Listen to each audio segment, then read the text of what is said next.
warahmatullahi wabarakatuh. Kami kelompok H akan mempresentasikan hasil diskusi kami mengenai prosedur pelaksanaan penelitian tindakan kelas atau PTK. Materi pertama akan dijelaskan oleh saya sendiri, yaitu Aplia Bunadi. Langkah-langkah dalam penelitian tindakan kelas. Penelitian tindakan kelas merupakan proses pengkajian melalui sistem berdaur atau siklus dari berbagai kegiatan pembelajaran. Menurut Eckegard tahun 1992 menyatakan bahwa prosedur PTK dilaksanakan melalui 4 kegiatan utama, yaitu adalah plan, perencanaan, action, tindakan, observation atau pengamatan, kemudian reflection atau refleksi. Next. Kita mulai dari yang pertama, yaitu adalah plan atau rencana. Rencana dalam PTK adalah kegiatan pokok paling awal yang harus dilakukan oleh setiap pelaksana ataupun guru sebelum melaksanakan PTK. Nah, dalam bagian perencanaan, sangat disarankan untuk melakukan kolaborasi atau bekerja sama dan berdiskusi dengan teman sejawat atau teman sesama guru yang ahli pada bidang yang akan di-PTK-kan. Adapun tahapan-tahapan yang akan dilakukan pada tahap perencanaan meliputi identifikasi masalah, analisis masalah, perumusan masalah, serta formulasi tindakan dalam bentuk hipotesis. Pertama yaitu adalah identifikasi masalah. Pelaksanaan PTK sendiri pada dasarnya dilakukan karena adanya rasa ketidakpuasan guru atau peneliti terhadap pembelajaran yang selama ini dilakukan. Masalah yang diangkat juga merupakan masalah yang benar-benar dihayati oleh guru dalam praktek pembelajarannya dan bukan permasalahan yang disarankan apalagi ditentukan oleh pihak luar.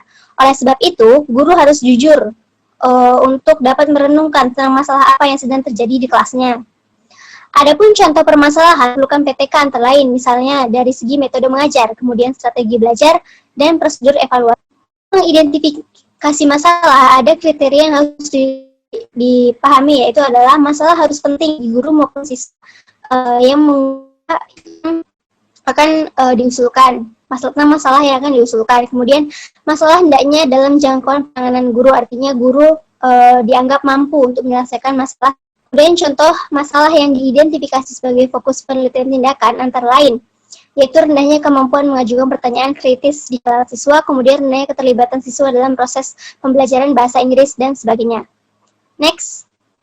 Yang kedua yaitu analisis masalah. Setelah kita menemukan masalah-masalah yang diidentifikasi, adalah menganalisis masalah tersebut berdasarkan urgensi penyelesaiannya. Misalnya, masalah besar untuk diatasi seperti penguasaan materi pelajaran pada topik tertentu, ataupun sikap siswa tidak sesuai dalam berdiskusi ataupun dalam melakukan percobaan. Nah, apabila tidak segera ditemukannya akan berdampak negatif, seperti tidak tercapainya kriteria ketuntasan minimal atau KKM, kurangnya kerjasama antar siswa dalam diskusi maupun eksperimen. Namun, ada pula permasalahan yang diatasi dengan PTK, misalnya kesalahan faktual atau konseptual yang terdapat dalam buku paket belajar siswa, karena distribusi buku paket bukanlah tanggung jawab guru. Next. Kemudian yang selanjutnya adalah perumusan masalah. Lalu perumusan masalah lebih jelas dalam tersebut harus mendeskripsi yang jelas kenyataan yang ada atau yang dihadapi dengan kenyataan yang diinginkan atau yang ingin diperbaiki. Contohnya, masalah rendahnya keterlibatan siswa dalam proses pembelajaran bahasa Inggris. Maka perumusannya adalah siswa kelas aktif dalam kegiatan belajar bahasa Inggris melalui kegiatan yang menyenangkan, tetapi pada kenyataannya mereka pasif atau tidak aktif sama sekali. Next. Kemudian terakhir adalah formulasi hipotesis. Formulasi hipotesis sendiri adalah alternatif perbaikan yang akan ditempuh, yang dirumuskan dalam bentuk hipotesis, yaitu tindakan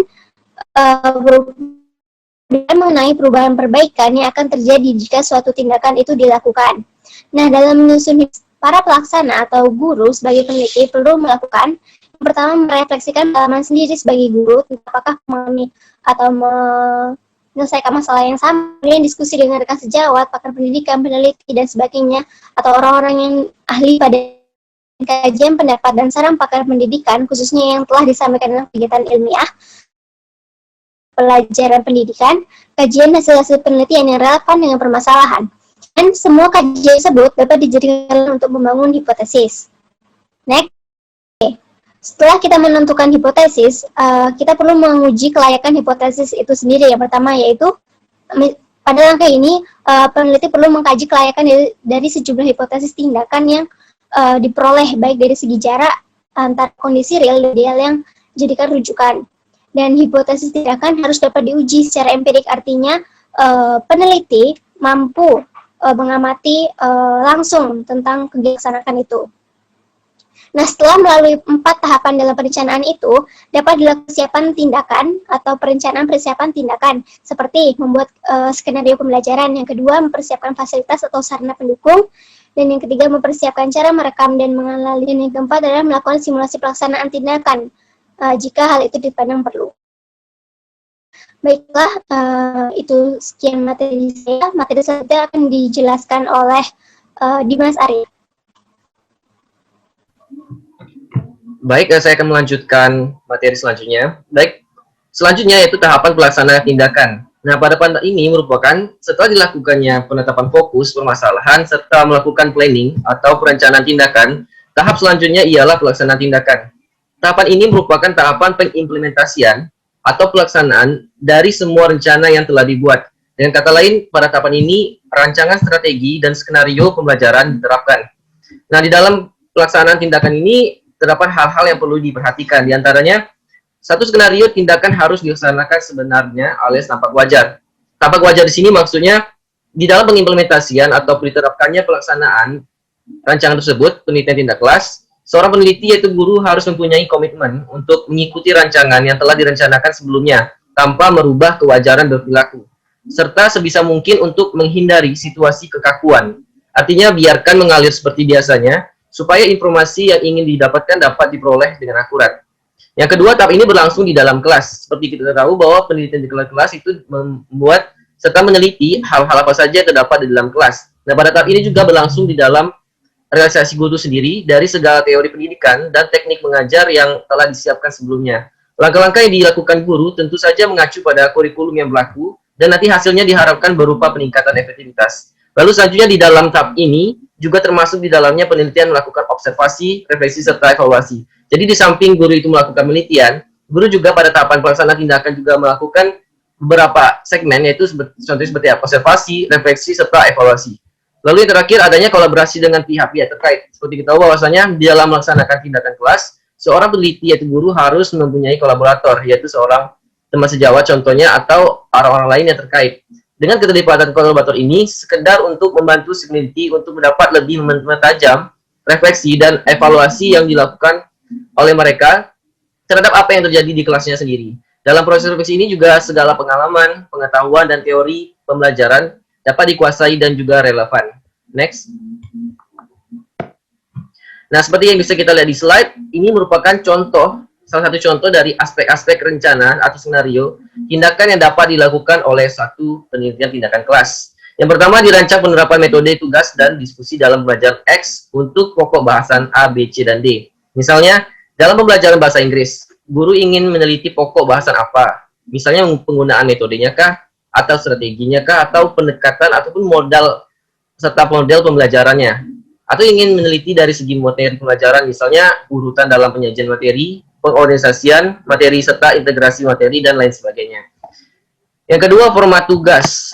Format tugas ini yaitu seperti pembagian kelompok kecil yang sesuai dengan pokok bahasan tadi, dengan cara memilih ketua, sekretaris, dan lainnya oleh dari anggota kelompok.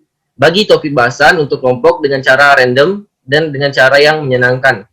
Yang ketiga, kegiatan kelompok seperti mengumpulkan bacaan, lalu melalui diskusi anggota, kelompok bekerja atau belajar, lalu memahami materi tersebut, lalu menuliskan hasil diskusi dalam OHP atau overhead projector untuk persiapan presentasi. Ya, contohnya seperti yang kita laksanakan sekarang ini.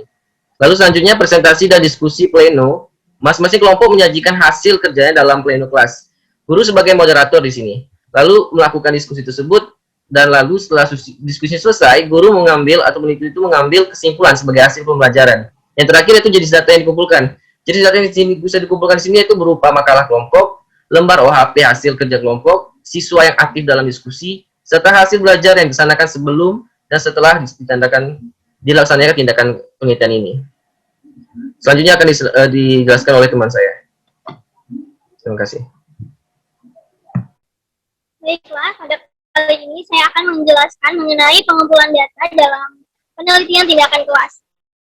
Proses pengumpulan data berperan penting dalam penelitian tindakan kelas dan diperlukan agar peneliti bisa menyatakan dan membenarkan apakah kegiatan penelitian sudah berhasil atau belum. Nah, dalam proses pengumpulan data ini, ada beberapa metode dan teknik yang bisa diterapkan. Yang pertama adalah metode observasi. Dalam metode observasi ini, ada beberapa jenisnya. Yang pertama ada observasi langsung. Ada keterlibatan secara langsung oleh peneliti dalam proses pembelajaran yang dilakukan bersama guru dan siswa, atau bahkan peneliti sekaligus sebagai guru. Kemudian ada observasi tidak langsung, yang artinya peneliti tidak terlibat secara langsung dalam proses pembelajaran atau tidak berinteraksi langsung dengan objek yang diteliti, tapi hanya merekam segala sesuai fokus yang diinginkan. Ya, ada observasi terbuka, atau dengan kegiatan observasi dan membuat catatan bebas dengan segala aktivitas kaitan dengan objek yang diteliti. Kemudian ada observasi terfokus, yang mana dilaksanakan dengan merekam segala sesuatu yang maksud tujuannya telah ditentukan atau direncanakan sebelumnya, termasuk alat bantu yang akan digunakan. Terakhir, ada observasi terstruktur, yang mana dilaksanakan indikator-indikator yang mungkin muncul dalam penelitian tindakan kelas. Observasi terstruktur ini, observer tinggal mencentang atau memberi tanda checklist pada gejala yang muncul selama proses pengamatan. Selanjutnya, ada langkah-langkah observasi. Yang pertama itu ada perencanaan. Artinya apa? Dalam menyusun rencana observasi, perlu diadakan pertemuan bersama untuk menentukan urutan kegiatan yang akan diobservasi dan menyamakan persepsi antara observer atau pengamat dan yang diamati mengenai fokus permasalahan yang akan diamati nanti. Kemudian ada observasi kelas. Nah, di sini dalam langkah kedua ini, observer mengamati proses pembelajaran dan mengumpulkan data mengenai yang terjadi pada proses pembelajaran tersebut, baik yang terjadi pada siswa maupun situasi di dalam. Yang langkah terakhir, yaitu ada diskusi balikan. Baik, guru sebagai peneliti bersama dengan pengamat mempelajari data hasil untuk dijadikan catatan lapangan dan mendiskusikan langkah-langkah selanjutnya. Metode yang kedua ada self-report. Self-report ini sama dengan angket atau kuesioner yang biasanya kita isi saat ada kakak tingkat yang melakukan penelitian. Nah, guna dari kuesioner atau angket ini untuk mengungkap tentang wawasan, pandangan, atau aspek kepribadian yang jawabannya diberikan secara tertulis. Nah, angket ini terbagi menjadi dua, yaitu ada angket terbuka dan angket tertutup. Angket terbuka ini yang akan mengisi angket memberikan jawaban sesuai perasaan atau pengalaman mereka. Dan ada angket tertutup yang artinya di dalam angket itu nanti jawaban mulai dari kategori misalnya sangat senang sampai kategori senang, setuju sampai tidak setuju sebagaimana yang pernah kita lakukan. Lalu ada metode wawancara. Nah, kegiatan wawancara dilakukan untuk mendapatkan informasi yang mendalam tentang persepsi, pandangan, wawasan, atau aspek kepribadian peserta yang diberikan secara lisan dan spontan. Ini sama dengan kebalikan self-report. Kalau self-report itu dikumpulkan dengan tertulis. Kalau metode wawancara ini secara lisan. Lalu ada metode tes atau metode assessment. Metode assessment ini dibagi non-tes.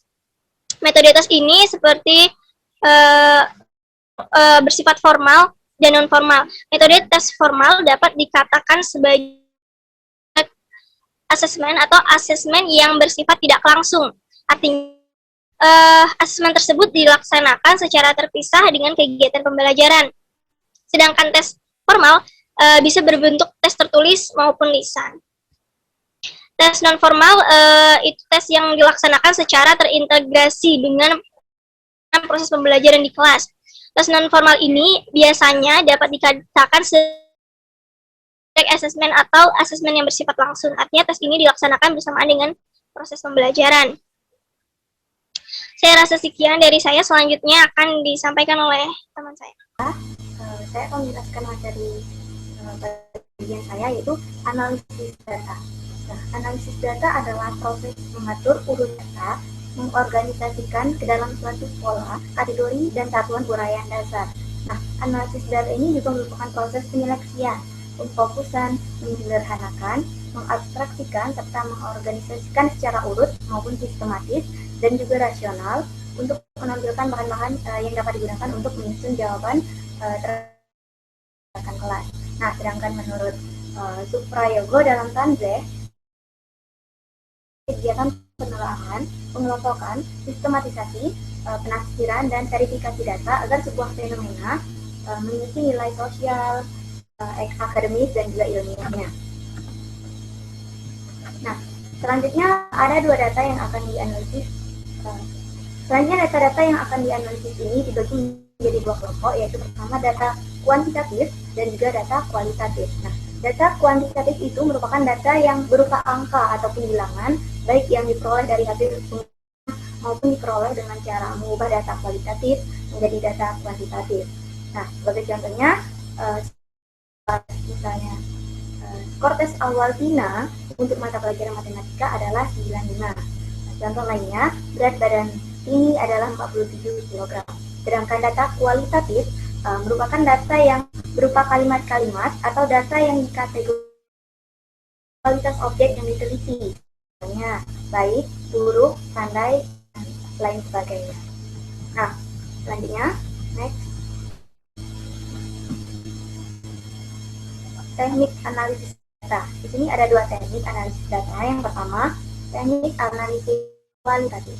Nah, teknik analisis data kualitatif ini merupakan upaya yang dilakukan dengan jalan bekerja data, mengorganisasikan data, memilah-milihnya menjadi satuan yang dapat dikelola, mengorganisasikannya, serta menumbuhkan pola, menentukan apa yang penting dipelajari dan memutuskan apa yang dapat diceritakan kepada orang lain. Nah, prosedur ini menghasilkan yang diperoleh dari data-data yang ditunjukkan melalui biasanya observasi, wawancara, namun juga bisa mencakup dokumen, buku, kaset, atau menggambarkan tentang objek dari suatu penelitian.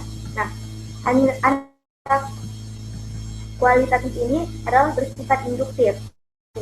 Suatu analisis berdasarkan data yang diperoleh, selanjutnya akan dikembangkan menjadi sebuah hipotesis. Nah, di dalam analisa kualitatif ini terdapat tiga aktivitas di dalamnya, yaitu yang pertama reduksi atau reduksi data. Nah, data yang diperoleh dari lapangan tentunya cukup banyak, dan itu untuk itu maka perlu dicatat secara teliti dan juga rinci. Mereduksi data berarti memilih hal-hal yang pokok, memfokuskan pada hal-hal yang penting, dicari tema dan juga polanya. Dengan demikian, data yang telah direduksi akan memberikan gambaran yang lebih jelas dan mempermudah peneliti untuk melakukan pengumpulan data selanjutnya dan mencarinya bila diperlukan suatu saat nanti. Nah, selanjutnya kedua yaitu menyajikan data atau data display.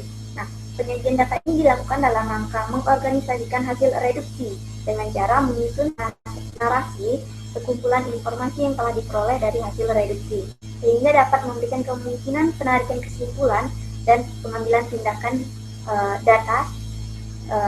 pengambilan tindakan. Nah, data yang sudah terorganisir ini dideskripsikan hingga bermakna baik dalam bentuk sebuah narasi, grafis maupun tabel.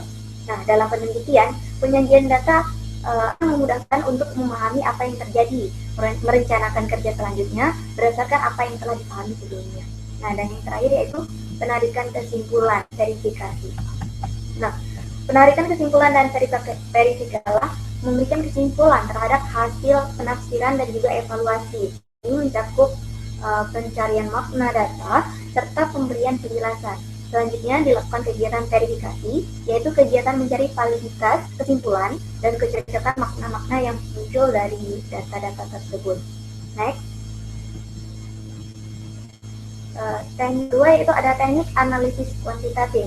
Nah, data kuantitatif ataupun hasil belajar siswa akan dianalisis secara deskriptif untuk mengetahui kualitas hasil dari belajar siswa itu sendiri. Peningkatan hasil belajar siswa dapat diketahui dengan cara membandingkan skor individu dengan skor kelompok yang diperoleh sebelum dan juga setelah mengikuti suatu pembelajaran. Analisis data hasil belajar diperoleh melalui hasil tes. Pada setiap siklus dilakukan biasanya 1 kali tes evaluasi. Nah, nilai yang diperoleh melalui perhitungan tersebut akan digunakan nantinya untuk menetapkan hasil kualitas dan pembelajaran. Baik, saya rasa sekian. Materi selanjutnya akan dijelaskan oleh teman saya. Baik, saya akan menjelaskan langkah-langkah yang terakhir, yaitu tindak lanjut PTK. Tindak lanjut merupakan kegiatan yang harus dilakukan guru peserta setelah memperoleh simpulan dari interpretasi data dan refleksi. Tindak lanjut sebuah kegiatan lanjutan yang harus dilakukan apabila hasil refleksi menunjukkan bahwa tujuan perbaikan pembelajaran belum berhasil seperti yang diharapkan. Yang poin kedua, dalam menentukan tindak lanjut yang tepat, guru harus mencari faktor penyebab kurang berhasilnya perbaikan pembelajaran sebelumnya. Untuk menentukan tindak lanjut yang tepat, guru perlu mencari faktor yang diduga kuat sebagai penyebab kurang berhasilnya perbaikan pembelajaran sebelumnya. Penyebab inilah yang harus digunakan sebagai dasar untuk merumuskan rencana tindakan pada siklus berikutnya. Apabila hasil interpretasi dan refleksi diperoleh simpulan bahwa tindakan yang dilakukan dapat meningkatkan kualitas pembelajaran, guru dapat melanjutkan siklus berikutnya untuk mengoptimalkan hasil perbaikan atau mengakhiri PTK dan menyusun. Yang terakhir adalah langkah tindak lanjut PTK. Menetapkan topik pembelajaran berikutnya, menetapkan strategi pembelajaran yang sesuai, menyusun skenario pembelajaran atau RPP, penyusun perangkat pembelajaran yang diperlukan, memperbaiki instrumen untuk pengambilan, dan jika diperlukan dapat dicoba skenario dan perangkat. Rencana tindak lanjut untuk siklus berikutnya dituangkan dalam skenario pembelajaran dalam bentuk RPP dengan berbagai perangkatnya. Baiklah, sekian yang saya kembalikan ke moderator.